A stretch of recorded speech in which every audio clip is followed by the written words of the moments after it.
So I just saw The Possession of Hannah Grace, and while the movie is not extremely bad, I feel like it was extremely straightforward.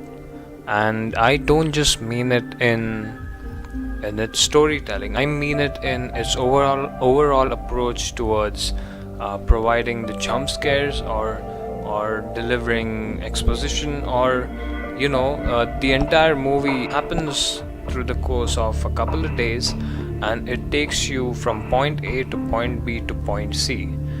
Point A is the body arrives, point B is the creeping around the hallways happen, and point C is obviously the good guys win. But I've been thinking about this movie. It's a pretty straightforward movie, and I think the filmmakers are really trying to do something here. But I couldn't help but think about what this movie could have been. The moment I saw the promotional material, the what you see in the promotional material is exactly what you kind of get. You could literally chalk down the entire story, what is probably gonna happen based on what you see from the trailers. Obviously, there are some aspects of it which you won't understand, but now when I think about this movie, I feel like there are a lot of elements that if changed a bit could have been so much more interesting.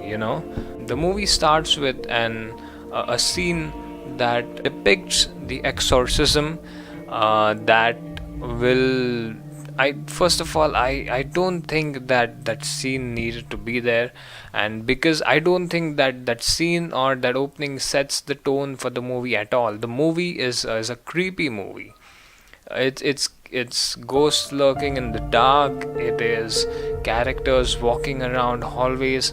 This opening is extremely loud, and it does not set the tone of the movie at all. And so I was just thinking, what if the movie did not open with this scene? Now I know you're not supposed to. You're supposed to talk about the movie that is, and not the movie that could have been, or the movie that should have been.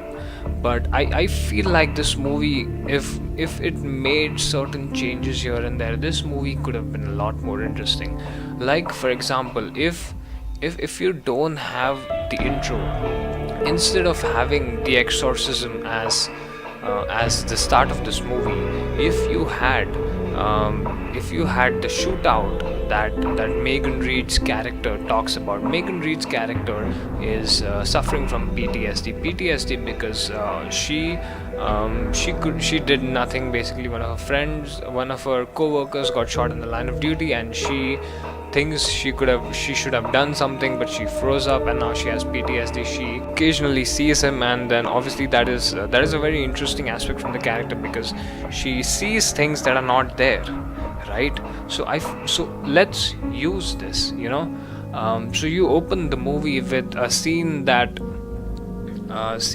this particular shootout, so that the movie is not so much focused on the demon, a girl who basically has no character, but instead you focus on because the girl is dead. We do not feel for her, we do not empathize with her at all, but Megan Reed is a character that we can empathize with. So let's start the movie with her. Let's start the movie with this backstory, and then we see this backstory, and after that, and through this point we see nothing of the demon, we see nothing of the exorcism, we hear nothing of it.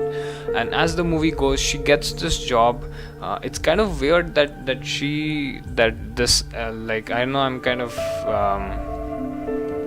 sidelining here, but it's kind of weird that she's doing this job. I mean, she's seeing dead people, like literally she's seeing dead people, and she goes to work in a morgue because she has to get through this. It's like if I'm an alcoholic and I start working as a bartender. But never mind that. So she gets this job. Now after she gets this job, and whatever happens, we get absolutely no exposition, nothing about this character, about the girl. So after she gets this job,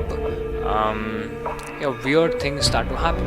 And now the whole reason for this shift is because when I was watching the movie, the audience already knows something that the character doesn't. Instead, let's have the audience and the character on the same page, and I think that is kind of where this movie falters a lot. The audience knows a lot about what is happening in this movie even before the character does, and so it's not as freaky as it could be, like let the audience be a bit confused, like is this ghost real, or is all of this happening in her head? Let's play with that.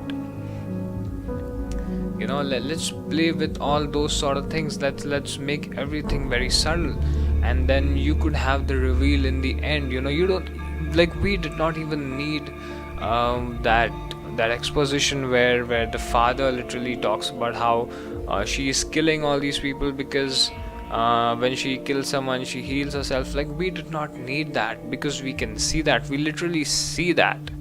There is a scene in which Megan Reed is like this, pointing out at the wounds and saying, "Oh, the wounds are not there." Like, it screams that out. You don't need exposition for that. But yeah, I thought if this shift was done, the movie could have been a lot better. But yeah, I think not having that did not work in the benefit of the movie. You could see the jump scares coming from a mile away. You knew exactly where the story is going. A lot of things in the movie didn't make sense. Like, I feel like maybe you should have the demon operating within certain boundaries. There are certain things that it can do, there are certain things that it can't do, so that it makes some amount of sense.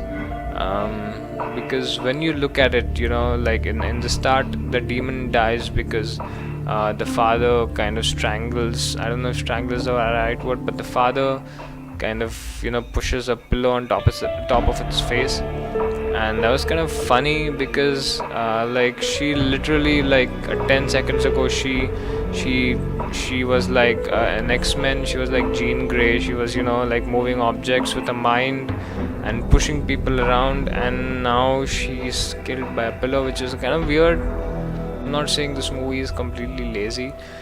There is a good amount of work that went behind the movie, but it feels like this movie is concept first, story later, which there is nothing with happening a concept in mind. I actually like concept based films, but it feels like this movie is driven by its concept and nothing else. Even the promotional material talks about how this is not the possession movie that we're used to watching. This is what happens after the possession. But the movie is called The Possession of Hannah Grace. There is no possession in this movie, and there is a different title for this movie. I think maybe that title was better, but I guess there was some certain marketing calls that were made.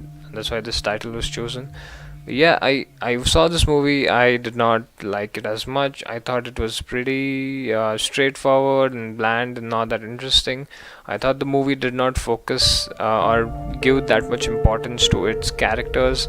It was more concerned with the aspect of it was more concerned with cheap jump scares. I don't know if I should use the word cheap, but yeah, the movie was built for the jump scares, and there are certain creepy parts that would work, that could have worked very well. Like, I think the demon looks quite creepy, so this could have almost been like, this could almost transform into like a monster movie by the end of it. And again, like, when you have this kind of a creature, there are certain limitations that you place yourself. It's not like this thing can do whatever it wants. This thing can pick locks and has these supernatural abilities, and like, it can do literally anything, but when it has to do those things, it doesn't do it, and it just looks weird. But yeah, those were my thoughts on The Possession of Hannah Grace. If you like this video, hit like. If you want to watch more, hit subscribe. Thank you.